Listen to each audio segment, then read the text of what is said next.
Kita mulai, Ustaz. Boleh. Kenapa di antara semua hal yang bisa umat muslim lakukan untuk mendekatkan diri kepada Allah, untuk menjalankan perintah-perintahnya, yang penting adalah sholat. Padahal ada banyak kan sebenarnya kan? Kenapa sholat secara historis, maksudnya secara yang diceritakan di Al-Quran gitu. Kita mulai dari situ aja dulu deh. Ini menarik dan kita nyambung pembahasan yang kemarin ya.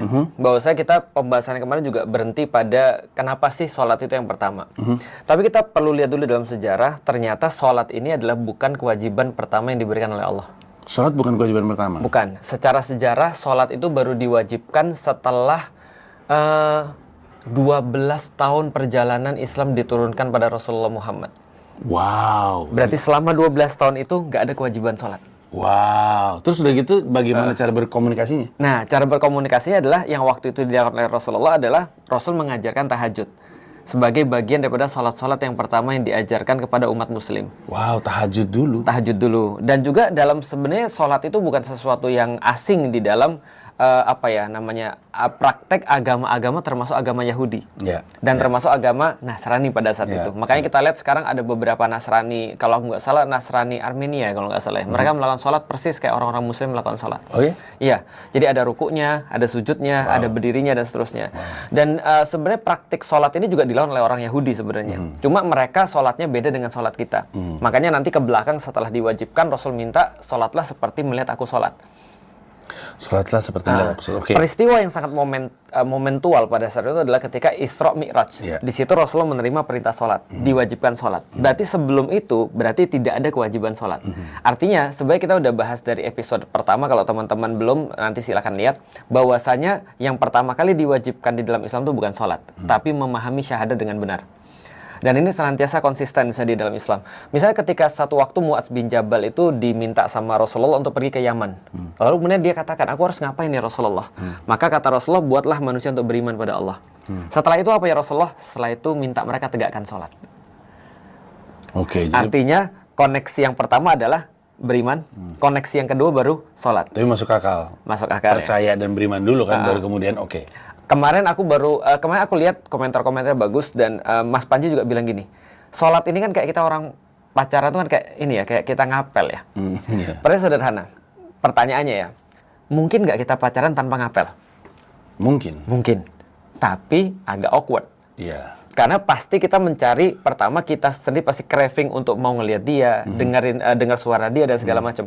Aku masih ingat dulu, ketika aku misalnya zaman kita LDR, aku harus pergi keluar kota dan segala macam, kita minimal ada nelpon. Kalau nggak bisa nelpon orang ngapain Mas? Menarik nih Mas. Zaman dulu nggak bisa nelpon, nggak bersurat juga. Nggak bisa bersurat gimana Mas caranya Mas? Mikirin. Nggak, ada satu Mas yang antum pasti lupa Mas, yang selalu orang lakukan ketika dia pacaran. Lupa Mas, aku ingetin. Minta foto. Ada sih, minta foto. Bener nggak? Ini kan nggak ada di zaman sekarang kan? Bener. Tapi kalau kita dulu pacaran, boleh nggak minta foto? Betul. Dulu dompet saya isinya foto-foto dia. Kecil-kecil, karena nggak punya foto yang proper. Bener. Dan karena itulah anak-anak 80-an, yang lahir 80-an, biasanya pergi ke studio, foto close up. Betul. Karena kalau kita pacaran, kita biasa minta foto. Betul. Karena kita belum tentu bisa nelpon. Betul. Kita bahkan sampai sekarang masih ada di dompetnya pas foto pasangannya, pasti ada pas foto. Mungkin. Tapi aku nggak lihat anak-anak zaman sekarang relate ya. Mungkin. Tapi kita relate banget karena minimal aku lihat fotonya. Foto itu adalah bentuk daripada pengingat. Bentuk daripada koneksi kita pada dia. Nah, itu adalah persis di dalam Al-Quran. Al-Quran mengatakan, Allah mengatakan bahwasanya mendirikan sholat itu adalah bentuk pengingatan. Tapi kita sebelum sampai sana ya, kita sampai pada pembahasan gini. Mungkin nggak orang pacaran nggak sholat? Mungkin. Berarti pertanyaannya, mungkin nggak orang Muslim itu nggak sholat? Jawabannya mungkin. Dan dia tetap menjadi seorang Muslim. Walaupun dia nggak sholat. Tapi dia beriman. Karena beriman dan sholat ini ternyata sesuatu yang berbeda. Orang beriman dulu di zaman Rasulullah 12 tahun baru diwajibkan sholat. Zaman sekarang, walaupun orang-orang misalnya nggak sholat, meskipun dia tetap maksiat ya, tapi apakah itu menganulir hubungan dia dengan Allah? Jawabannya tidak. Cuma aneh aja. Kayak ada orang bilang, kamu pacaran sama dia? Iya. Kok kamu nggak ngapel? Ngapain? Itu aneh aja tuh. Iya, kalau pertanyaannya ngapain, harusnya jawabannya pengen sih, tapi gitu kan ya. Tapi kalau pertanyaannya ngapain gitu, betul. emang ada sih. Artinya kalau ada orang misalnya dia bilang pengen sih, aku pengen ngapel tapi aku belum punya uang atau aku belum punya waktu. Tapi dia bilang, kamu nelpon nggak? Iya dong. Ya berarti dia ada koneksi lain terhadap Allah.